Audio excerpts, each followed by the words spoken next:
बाबा कहते हैं, तुम क्यों सोचते हो कि तुम्हारे पास कुछ नहीं है। मैं तुम्हारे साथ हूँ। मेरा आशीर्वाद हमेशा तुम्हारे साथ है। ओम साईं राम। मेरे प्यारे साईं भक्तों, मैं आज आपके सामने अध्याय 43वां और 44वां, जो कि एक साथ है, प्रारंभ करने जा रही हूँ। इसका आप ध्यानपूर्वक श्रवण करें। अध्याय 43 और 44। महासमाधि की ओर। पूर्व तैयारी। समाधि मंदिर। ईंट का खंडन। 72 घंटे की समाधि। बापू साहब जोग का संन्यास। बाबा के अमृत तुल्य वचन। इन 43 और 44 अध्यायों में बाबा के निर्वाण का वर्णन किया गया है, इसलिए वे यहाँ संयुक्त रूप से लिखे जा रहे हैं। पूर्व तैयारी समाधि मंदिर। हिंदुओं में यह प्रथा प्रचलित है कि जब किसी मनुष्य का अंतकाल निकट आ जाता है तो उसे धार्मिक ग्रंथ आदि पढ़कर सुनाए जाते हैं। इसका मुख्य कारण केवल यही है कि जिससे उसका मन सांसारिक झंझटों से मुक्त होकर आध्यात्मिक विषयों में लग जाए और वह प्राणी कर्मवश अगले जन्म में जिस योनि को धारण करे उसमें उसे सतगति प्राप्त हो। सर्वसाधारण को यह विदित ही है कि जब राजा परीक्षित को एक ब्रह्म ऋषि ने पुत्र ने शाप दिया और 1 सप्ताह के पश्चात ही उनका अंतकाल निकट आया तो महात्मा शुकदेव ने उन्हें 1 सप्ताह में श्रीमद् भागवत पुराण का पाठ सुनाया, जिससे उनको मोक्ष की प्राप्ति हुई। यह प्रथा अभी भी अपनाई जाती है। महानिर्वाण के समय गीता, भागवत और अन्य ग्रंथों का पाठ किया जाता है। बाबा तो स्वयं अवतार थे, इसलिए उन्हें बाह्य साधनों की आवश्यकता नहीं थी, परंतु केवल दूसरों के समक्ष उदाहरण प्रस्तुत करने हेतु ही उन्होंने इस प्रथा की उपेक्षा नहीं की। जब उन्हें विदित हो गया कि मैं अब शीघ्र ही इस नश्वर देह का त्याग करूंगा, तब उन्होंने श्री वच्छे को राम विजय प्रकरण सुनाने की आज्ञा दी। श्री वच्छे ने 1 सप्ताह प्रतिदिन पाठ सुनाया। तत्पश्चात बाबा ने उन्हें 8 प्रहर पाठ करने की आज्ञा दी। श्री वच्छे ने उस अध्याय की द्वितीय आवृत्ति 3 दिन में पूर्ण कर दी और इस प्रकार 11 दिन बीत गए। फिर 3 दिन और उन्होंने पाठ किया। अब श्री वच्छे बिल्कुल थक गए थे, इसलिए उन्हें विश्राम की आज्ञा दी। बाबा अब बिल्कुल शांत बैठ गए और आत्म स्थित होकर वे अंतिम क्षण की प्रतीक्षा करने लगे। 2-3 दिन पूर्व ही प्रातःकाल से बाबा ने भिक्षाटन करना स्थगित कर दिया और वे मस्जिद में ही बैठे रहे। वे अपने अंतिम क्षण के लिए पूर्ण सचेत थे, इसलिए वे अपने भक्तों को धैर्य तो बांधते रहते, पर उन्होंने किसी से भी अपने महानिर्वाण का निश्चित समय प्रकट न किया। इन दिनों काका साहब दीक्षित और श्रीमान भूटी बाबा के साथ मस्जिद में नित्य ही भोजन करते थे। महानिर्वाण के दिन 15 अक्टूबर को आरती समाप्त होने के पश्चात बाबा ने उन लोगों को भी अपने निवास स्थान पर ही भोजन करके लौटने को कहा। फिर लक्ष्मीभाई सिंधे, भागोजी सिंधे, बायाजी, लक्ष्मण बाला शिप्पी और नाना साहब निमोड़कर वहीं रह गए। श्यामा नीचे मस्जिद की सीढ़ियों पर बैठे थे। लक्ष्मी बाई सिंधे को 9 रुपए देने के पश्चात बाबा ने कहा कि मुझे मस्जिद में अब अच्छा नहीं लगता, इसलिए मुझे बूटी के पत्थरवाड़े में ले चलो, जहाँ मैं सुखपूर्वक रहूँगा। यही अंतिम शब्द उनके श्रीमुख से निकले। इसी समय बाबा बयाजी के शरीर की ओर झुक गए और अंतिम श्वास छोड़ दी। भागोजी ने देखा कि बाबा की श्वास रुक गई है। तब उन्होंने नाना साहब निमोड़कर को पुकारा और यह बात कही। नाना साहब ने कुछ जल लाकर बाबा के श्रीमुख में डाला, जो बाहर लुढ़क गया। तभी जोर से आवाज आई, अरे देवा! तब बाबा ऐसे दिखाई पड़े जैसे उन्होंने धीरे से नेत्र खोलकर धीमे स्वर में ओह कहा हो, परंतु अब स्पष्ट विदित हो गया कि उन्होंने सचमुच ही पंचभूत शरीर त्याग दिया है। बाबा समाधिस्थ हो गए। यह हृदय विदारक दुख संवाद दावानल की भांति तुरंत ही चारों ओर फैल गई। शिरडी के सब नर नारी और बालकगण मस्जिद की ओर दौड़े। चारों ओर हाहाकार मच गया। सभी के हृदय में वज्रपात हुआ। उनके हृदय विचलित होने लगे। कोई जोर जोर से चिल्लाकर रुदन करने लगा, कोई सड़कों पर लौटने लगा और कोई बहुत से बेसुध होकर वहीं गिर गए। प्रत्येक की आंखों से झरझर आंसू गिरने लगे। प्रलय काल के वातावरण में तांडव नृत्य जैसा दृश्य उपस्थित हो जाता है, वही गति शिरडी के नर नारियों के रुदन से उपस्थित हो गई। उनके इस महान दुख में कौन आकर उन्हें धैर्य बंधाता, जबकि उन्होंने साक्षात सगुण परम ब्रह्म का सानिध्य खो दिया है था। इस दुख का वर्णन भला कर ही कौन सकता है। अब कुछ भक्तों को श्री साईं बाबा के वचन याद आने लगे। किसी ने कहा कि महाराज ने अपने भक्तों से कहा था कि भविष्य में वे 8 वर्ष के बालक के रूप में पुनः प्रकट होंगे। कृष्ण अवतार में भी चक्रपाणी ने ऐसी ही लीला की थी। श्री कृष्ण माता देवकी के सामने 8 वर्ष की आयु वाले एक बालक के रूप में प्रकट हुए, जिनका दिव्य तेजोमय स्वरूप था और जिनके चारों हाथों में आयुध, शंख, चक्र, गदा और पद्म सुशोभित था। अपने उस अवतार में भगवान श्री कृष्ण ने भूभार हल्का किया था। साईं बाबा का यह अवतार अपने भक्तों के उत्थान के लिए हुआ था। संतों की कार्य प्रणाली अगम्य होती है। साईं बाबा का अपने भक्तों के साथ यह संपर्क केवल एक पीढ़ी का नहीं बल्कि पिछले कई जन्मों के संपर्क का है। ऐसा प्रतीत होता है कि इस प्रकार का प्रेम संबंध विकसित करके महाराज दौरे पर चले गए और भक्तों को दृढ़ विश्वास है कि वे शीघ्र ही पुनः वापस आएंगे। अब समस्या उत्पन्न हुई कि बाबा के शरीर की अंतिम क्रिया किस प्रकार की जाए। कुछ यमन लोग कहने लगे कि उनके शरीर को कब्रिस्तान में दफन कर उसके ऊपर एक मकबरा बना देना चाहिए। कुलाश चंद और अमीर शक्कर की भी यही धारणा थी, परंतु ग्राम्य अधिकारी श्री रामचंद्र पाटिल ने दृढ़ और निश्चयात्मक स्वर में कहा कि तुम्हारा निर्णय मुझे मान्य नहीं। शरीर को वाड़े के अतिरिक्त अन्यत्र कहीं भी नहीं रखा जाएगा। इस प्रकार लोगों में मतभेद उपस्थित हो गया और वाद विवाद 36 घंटों तक चलता रहा। बुधवार के दिन प्रातःकाल बाबा ने लक्ष्मण मामा जोशी को स्वप्न दिया और उन्हें अपने हाथ से खींचते हुए कहा कि शीघ्र उठो, बापू साहब समझता है कि मैं मृत्यु हूँ, इसलिए वह तो आएगा नहीं। तुम पूजन और कांकड़ आरती करो। लक्ष्मण मामा ग्राम के ज्योतिषियों के साथ मामा तथा एक कर्मठ ब्राह्मण थे। वे नित्य प्रातःकाल बाबा का पूजन किया करते थे। तत्पश्चात ही ग्राम देवियों और देवताओं का उनकी बाबा पर दृढ़ निष्ठा थी, इसलिए इस दृष्टांत के पश्चात वे पूजन की समस्त सामग्री लेकर वहां आए और ज्यों ही उन्होंने बाबा के मुख का आवरण हटाया तो उस निर्जीव अलौकिक महान प्रदीप्ति प्रतिभा के दर्शन कर वे स्तब्ध रह गए, मानो हिमांशु ने उन्हें अपने पास में आबद्ध करके जड़वत बना दिया हो। स्वप्न की स्मृति ने उन्हें अपना कर्तव्य करने को प्रेरित कर दिया।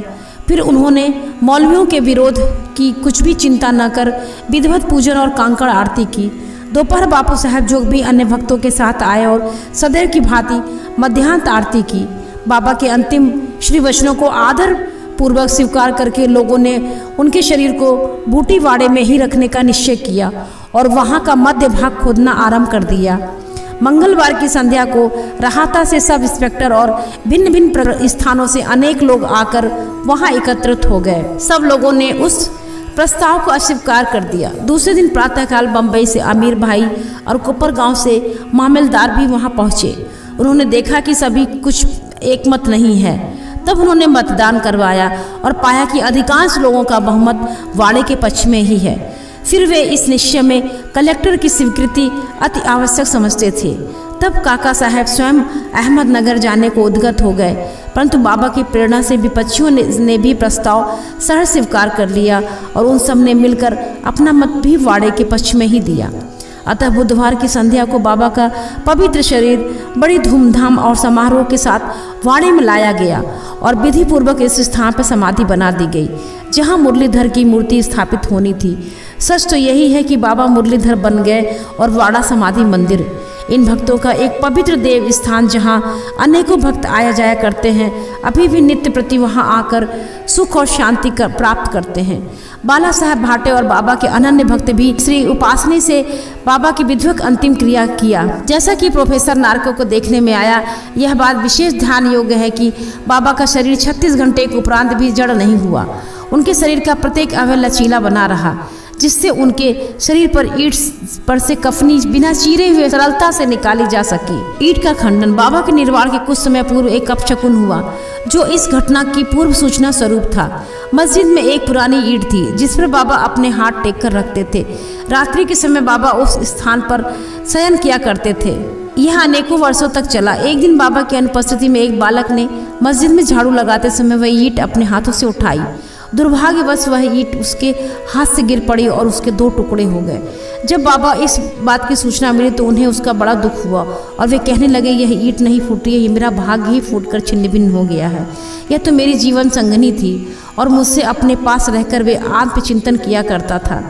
यह मुझे अपने प्राणों से समान प्रिय थी उसने आज मेरा साथ छोड़ दिया। कुछ लोग ये शंका कर सकते हैं कि बाबा को ईंट जैसी एक तुच्छ वस्तु के लिए इतना शोक क्यों करना चाहिए था।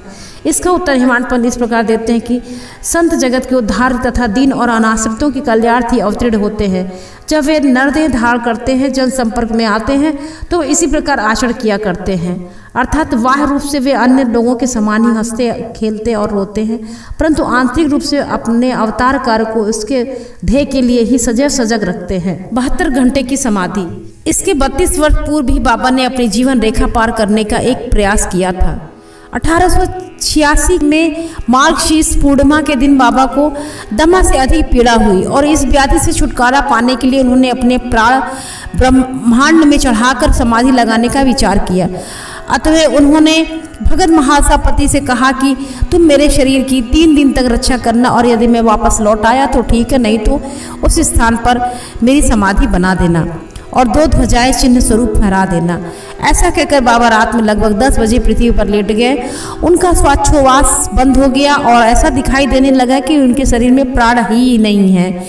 सभी लोग, जिसमें ग्रामवासी भी थे, वहां एकत्रित हुए और शरीर परीक्षण के पश्चात शरीर को उनके द्वारा बताए हुए स्थान पर समाधिस्थ कर देने का निश्चय करने लगे, परंतु भगत महासापति ने उन्हें ऐसा करने से रोका और उनके शरीर को अपनी गोद में रखकर 3 दिन तक उनकी रक्षा करते रहे। 3 दिन व्यतीत होने पर गत को लगभग रात को 3 बजे प्राण लौटने के चिन्ह दिखलाई पड़ने लगे। श्वासोच्छ्वास पुनः चालू हो गया और उनके अंग अंग हिलने लगे। उन्होंने नेत्र खोल दिए और करवट लेते हुए पुनः चेतना में आ गए। इस प्रसंग तथा अन्य प्रसंगों पर दृष्टिपात कर अब हम यह पाठकों पर छोड़ते हैं कि वे इसका निश्चय करें कि क्या बाबा अन्य लोगों की भांति ही 3.5 हाथ लंबे एक देहधारी मानव थे, जिस देह को उन्होंने वर्षों तक धारण करने के पश्चात छोड़ दिया, या वे स्वयं आत्म ज्योति स्वरूप थे। पंच महाभूतों से शरीर निर्मित होने के कारण उसका नाश और अंत तो सुनिश्चित ही है, परंतु जो सद्वस्तु अंतःकरण में है वही यथार्थ में सत्य है। उसका न रूप है और न अंत है और न नाश। यही शुद्ध चैतन्य घन या ब्रह्म है। इंद्रियों और मन का शासन और नियंत्रण करने वाला जो तत्व है वही साईं है, जो संसार के समस्त प्राणियों में विद्यमान और सर्वव्यापी हैं। अपना अवतार कार्य करने के लिए उन्होंने देह धारण किया था और वह कार्य पूर्ण होने पर उन्होंने उसे त्याग कर पुनः अपना शाश्वत और अनंत स्वरूप धारण कर लिया। श्री दत्तात्रेय के पूर्ण अवतार गागरपुर के श्री नरसिंह सरस्वती के समान श्री साईं भी सदैव वर्तमान है। उनका निर्वाण तो एक औपचारिक बात है। वे जड़ और चेतन सभी पदार्थों में व्याप्त हैं तथा सर्वभूतों के अंतःकरण के संचालक और नियंत्रण करता है। इसका अभी भी अनुभव किया जा सकता है और अनेकों के अनुभव में आ भी चुका है, जो अनन्य भाव से उनके शरणागत हो चुके हैं और जो पूर्ण अंतःकरण से उनके उपासक हैं। यदि बाबा का स्वरूप अब देखने को नहीं मिल सकता है, फिर भी यदि हम शिरडी जाएं तो उन्हें वहाँ एक जीवित सदृश चित्र जो मस्जिद द्वारिका माई को शोभायमान करते हुए अब भी देखने में आएगा। यह चित्र बाबा के एक प्रसिद्ध भक्त कलाकार श्री श्याम राव जयकर ने बनाया था। एक कल्पनाशील और भक्त दर्शक को यह चित्र अभी भी बाबा के साक्षात दर्शन के समान ही संतोष और सुख पहुंचाता है। बाबा अब देह में स्थित नहीं है, परंतु वे सर्वभूतों में व्याप्त और भक्तों का पूर्ववत कल्याण करते रहेंगे, जैसा कि वे देह संदेह रह किया करते थे। बाबा अमर हैं, चाहे वे नरदेह धारण कर ले, जो कि आवरण मात्र है, परंतु वे तो स्वयं भागवत ही श्री हरि हैं, जो समय समय पर भूतल पर अवतरित होते हैं। बापू साहब जोग का संन्यास। जोग के संन्यास की चर्चा पर हेमांत पंत यह अध्याय समाप्त करते हैं। श्री सखाराम हरि उर्फ बापू साहब जोग पुणे के प्रसिद्ध वारकरी विष्णु बुआ जोग के काका थे। वे लोक निर्माण विभाग में पर्यवेक्षक थे। सेवानिवृत्त के पश्चात वे सपत्नी श्रेणी में आकर रहने लगे। उनके कोई संतान न थी। पति और पत्नी दोनों को ही साईं पर चरणों पर अटल श्रद्धा थी। वे दोनों उनकी पूजा और सेवा किया करते थे। वे ही अपने दिन व्यतीत करते थे। मेघा की मृत्यु के पश्चात बापू साहब जोग ने बाबा की महासमाधि पर्यंत मस्जिद की चावड़ी में आरती की। उनको साठेवाड़े में श्री ज्ञानेश्वर और एकनाथी भागवत का वाचन तथा उसका भावार्थ श्रोताओं को समझाने का कार्य भी दिया गया था। इस प्रकार अनेक वर्षों तक सेवा करने के पश्चात उन्होंने एक बार बाबा से प्रार्थना की कि हे मेरे जीवन के एकमात्र आधार, आपके पूजनीय चरणों का दर्शन कर समस्त प्राणियों को परम शांति का अनुभव होता है। मैं इन श्री चरणों की अनेक वर्षों से निरंतर सेवा कर रहा हूँ, परंतु क्या कारण कि आपके चरणों की छाया के सन्निकट होते हुए मैं उनकी शीतलता से वंचित हूँ। मेरे इस जीवन में कौन सा सुख है यदि मेरा चंचल मन शांत और स्थित बनकर आपके श्री चरणों में लीन न हो? क्या इतने वर्षों का मेरा संत समागम व्यर्थ हो जाएगा? मेरे जीवन में यह शुभ घड़ी कब आएगी जब आपकी कृपा जैसे मुझ पर होगी? भक्ति की प्रार्थना सुनकर बाबा को दया आ गई। उन्होंने उत्तर दिया कि थोड़े ही दिनों में अब तुम्हारे अशुभ कर्म समाप्त हो जाएंगे तथा पाप और पूरे जलकर शीघ्र ही भस्म हो जाएगा। मैं तुम्हें उस दिन ही भाग्यशाली समझूंगा जिस दिन तुम ऐन्द्रिक विषयों को तुच्छ जानकर समस्त पदार्थों से विरक्त होकर पूर्ण अनन्य भाव से ईश्वर भक्ति कर संन्यास हार कर लोगे। कुछ समय पश्चात बाबा के वचन सत्य सिद्ध हुए। उनकी स्त्री का देहांत हो जाने पर उनकी अन्य कोई जिम्मेदारी शेष न थी। वे अब स्वतंत्र हो गए थे। उन्होंने अपनी मृत्यु के पूर्व संन्यास झाड़कर अपने जीवन का लक्ष्य प्राप्त कर लिया। बाबा के अमृत तुल्य वचन। दयानिधि कृपालु श्री साईं समर्थ ने मस्जिद में अनेकों बार निम्नलिखित अमृत वचन कहे। जो मुझे अत्यधिक प्रेम करता है वह सदैव मेरा दर्शन पाता है। उसके लिए मेरा बिना संसार ही सूना है। वह केवल मेरा ही लीलागान करता है। वह सतत मेरा ही ध्यान करता है और सदैव मेरा ही नाम जपता है। जो पूर्ण रूप से मेरी शरण में आ जाता है और सदा मेरा ही स्मरण करता है, उसके ऊपर उसका यह ऋण मैं उसे मुक्ति प्रदान करके चुका दूंगा।